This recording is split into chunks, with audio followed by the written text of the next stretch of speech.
Hi friends, स्वागत है आपका अपने यूट्यूब चैनल जीवाई एजुकेशन में। तो फ्रेंड्स, आज की क्लास हमारी रहेगी हिस्ट्री की क्लास और आज इसके अंदर हम पढ़ेंगे मुगल काल के बारे में।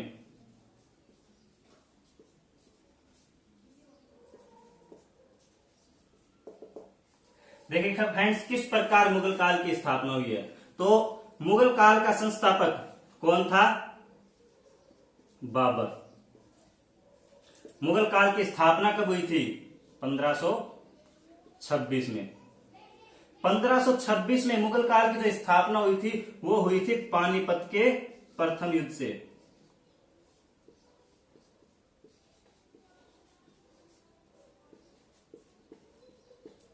यही वो युद्ध था जिससे मुगल भारत में आए तथा इसी युद्ध से मुगल शासक बाबर व इसके उत्तराधिकारियों का दौर शुरू हुआ था भारत में। तो फ्रेंड्स, मुगल काल से पहले जो भारत में शासन था, दिल्ली में कौन था? लोधी वंश चल रहा था और इसी लोधी वंश का एक अंतिम शासक कौन था? इब्राहिम लोधी। अंतिम शासक क्यों? क्योंकि इसी को बाबर हरा देता है, इसी को हराने के साथ लोधी वंश का क्या हो जाता है? खात्मा हो जाता है, एक नया वंश शुरू होता है। कौन सा? मुगल काल।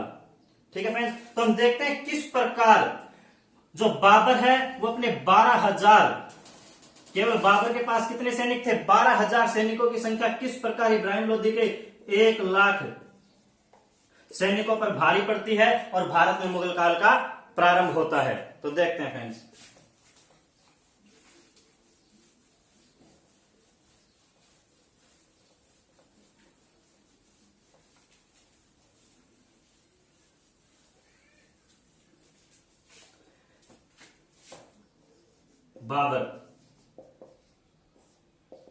बाबर लगभग 20 वर्षों से हिंदुस्तान पर अपना कब्जा जमाने की सोच रहा था, लेकिन वो कामयाब नहीं हो रहा था। लेकिन इस वक्त जब दिल्ली का शासक कौन था? इब्राहिम लोधी। अब इस इब्राहिम लोधी की जो नीतियां थी वो थोड़ी अप्रिय थी। इब्राहिम लोधी जनता के लिए क्या था? अप्रिय बना हुआ था, क्योंकि थोड़ा क्रूर राजा था। तो इसी के चाचा दौलत खान ने, जो उस समय क्या था? पंजाब का गवर्नर था। दौलत खान ने, आलम खान ने बाबर को बुलावा भेजा कि आप आइए और यहां पर इसके ऊपर क्या कीजिए? आक्रमण कीजिए, वरना ये तो सब कुछ क्या कर देगा? तहस नहस कर देगा। तो बाबर चल पड़ता है और बाबर क्या करता है कि दिल्ली से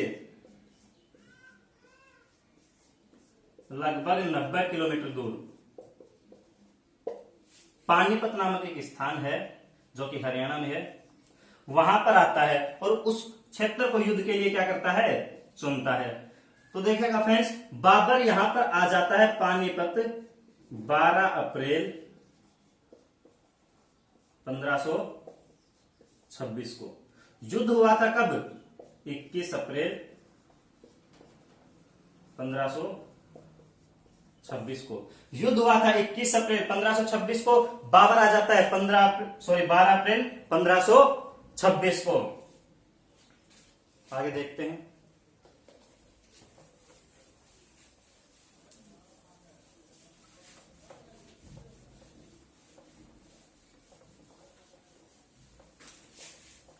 जैसा कि मैंने आपको बताया, बाबर के पास केवल कितने सैनिक थे? 12,000। इब्राहिम लोधी के पास कितने सैनिक थे? 1,00,000। अब ये देखिएगा, बाबर अगर 12,000 सैनिकों की सेना लेकर चल रहा है और किससे लड़ने? इब्राहिम लोधी से लड़ने, तो कुछ तो सोचकर चल रहा होगा ना। उसको पता है कि सामने में सैनिक कितने मिलेंगे? 1,00,000। हमारे पास है कितने? 12,000। तो देखिएगा फ्रेंड्स, किस प्रकार बाबर ने 12,000 सैनिकों से ही, मात्र 12,000 सैनिकों से 1,00,000 की सेना को हरा दिया था। तो बाबर की कुछ महत्वपूर्ण बातें हैं जो इसको इस युद्ध में विजय दिलाती हैं। तो सबसे पहले बाबर एक बहुत ही अच्छा युद्ध नीति का जानकार था, बहुत ही अच्छी युद्ध नीति रणनीति बनाता था। दूसरा जो सबसे मेन बात है कि भारत में सबसे पहले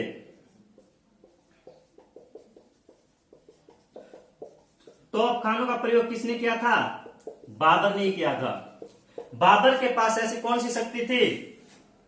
तोपों की शक्ति, जो पहले भारत में कभी भी उपयोग नहीं की गई थी, जिसके बारे में ये भी इब्राहिम लोदी भी नहीं जानता था कि इसका उपयोग करने वाला है। बाबर के जो सैनिक थे, 12,000 सैनिक थे, सारे के सारे लड़ाकू बंजारे थे। सारे के सारे क्या थे? लड़ाकू बंजारे थे, जिनको बहुत ही युद्ध करने का क्या था? अनुभव था, जो बहुत सारे युद्ध लड़ चुके थे। इधर जो इसकी 1 लाख की संख्या थी, इसमें सारे के सारे सैनिक क्या थे? अनुभवहीन थे। इसके पास 1,000 हाथी थे। ये तो हो गई इब्राहिम लोदी की ताकत। और बाबर के पास जो 12,000 सैनिक थे, उसमें लगभग 4,000 सैनिक तो क्या थे?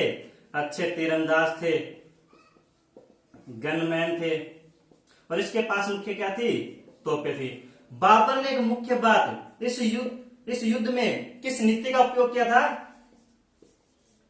तुलगुमा युद्ध नीति का प्रयोग किया था, जो कि क्या थी? इसको विजय दिलाने में मुख्यतः योगदान दिया था। जिसने इसको विजय दिलाने में मुख्य योगदान किसने दिया था? इसकी तोपों ने और इसकी तुलगुमा युद्ध नीति ने। देखो, तुलगुमा युद्ध नीति क्या होता है कि अपनी सेना को 3-4 टुकड़ों में तोड़ देना, अपनी सेना को 3-4 टुकड़ों में बांट करके अलग अलग जगह पर खड़े कर देना, ये थी तुलगुमा नीति। तो देखते हैं किस प्रकार बाबर ने इसके साथ युद्ध किया, किस प्रकार सैनिकों की अपनी तुलगुमा नीति से सैनिकों कहां कहां क्या खड़ा किया, किस नीति से इसने युद्ध किया।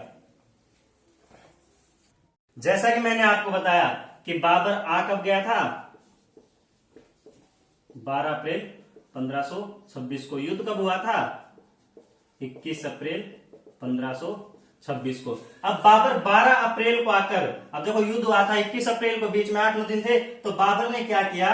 बाबर को पता है कि भाई इब्राहिम लोदी इधर से आएगा, तो उसने जो पानीपत का जो मैदान था, इस मैदान में यहां पर 7 किलोमीटर लंबी एक खाई खुदवा दी, और उस खाई के अंदर नुकेले, कोई तीर, कोई लकड़ियां आदि गड़वा दी, ताकि सेना आए और उसमें फंस जाए।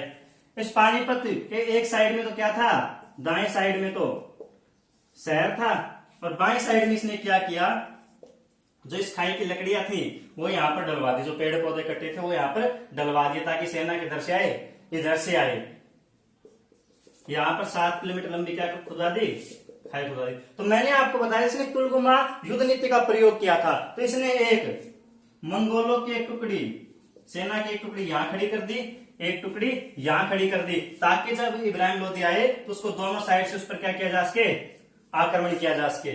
यहां पर इसने बैलगाड़ियां, जैसे ट्रेन के डिब्बों को जोड़ के रखते ना, ऐसे बीच में जगह छोड़ छोड़ के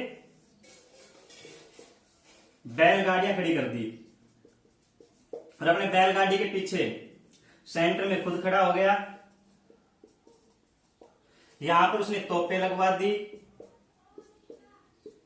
अपनी तोपें लगवा दी, सैनिक तीरंदाज खड़े कर दिए, कुछ सैनिक यहां खड़े कर दिए। इधर से आता है कौन? इसको मैं एक बार साफ कर देता हूं। इब्राहिम लोदी। अब इब्राहिम लोदी क्या करता है? आगे आगे लेके आता है अपने 1,000 हाथियों को।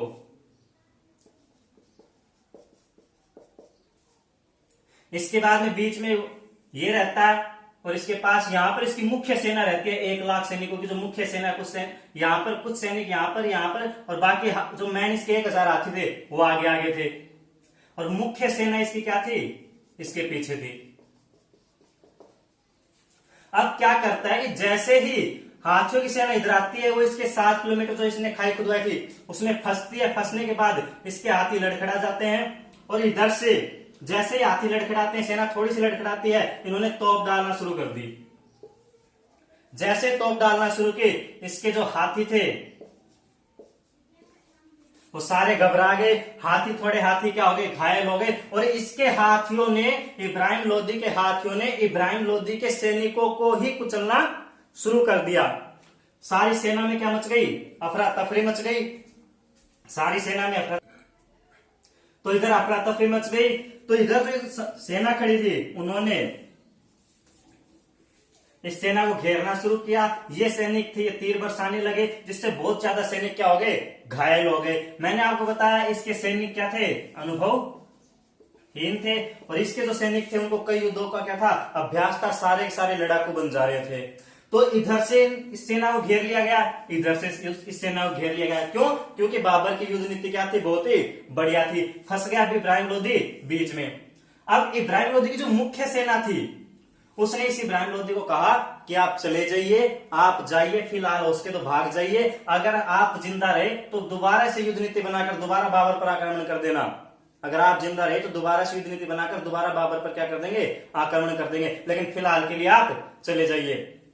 तो इब्राहिम लोदी ने क्या किया, इस मुख्य सेना को आगे न भेजकर अपने आप युद्ध करते हुए आगे निकल गया। और जैसे ये आगे निकला, इसकी सेना ने इसको क्या किया, मार गिराया। इसका तो नंबर बहुत ही कम आया था, इसका नंबर तो इसने क्या किया, आने नहीं दिया। अगर ये शायद ऐसे करता, खुद इनके पीछे हो जाता, पहले ही संख्या इस सेना को लड़ने देता, तो शायद क्या कुछ बात और होती। लेकिन इब्राहिम लोदी बीच में था, तो न तो ये भागा, वो भी समझदारी न दिखाते हुए, और यहां से वो भागने में मना कर दिया इसने, भागने के लिए कि मैं भागूंगा नहीं, युद्ध करूंगा। इसको इसके सैनिक कह रहे थे आप चले जाइए, दोबारा युद्ध नीति बनाकर आएंगे, फिर इससे युद्ध कर लेंगे, लेकिन ये नहीं भागा। और ये नहीं भागा तो इसके सैनिकों ने इसका सर क्या किया, धड़ से अलग कर दिया। और इसी के साथ लोधी वंश का क्या हो गया, खात्मा हो गया, और एक नया साम्राज्य, मुगल साम्राज्य की क्या हो गई, स्थापना हो गई। तो इस प्रकार लोधी वंश का अंत हो गया और मुगल साम्राज्य की स्थापना हुई। तो फ्रेंड्स, इस चैनल को सब्सक्राइब कीजिए। अगर आपको वीडियो पसंद आया तो चैनल को सब्सक्राइब कीजिए, ज्यादा से ज्यादा शेयर कीजिए। धन्यवाद।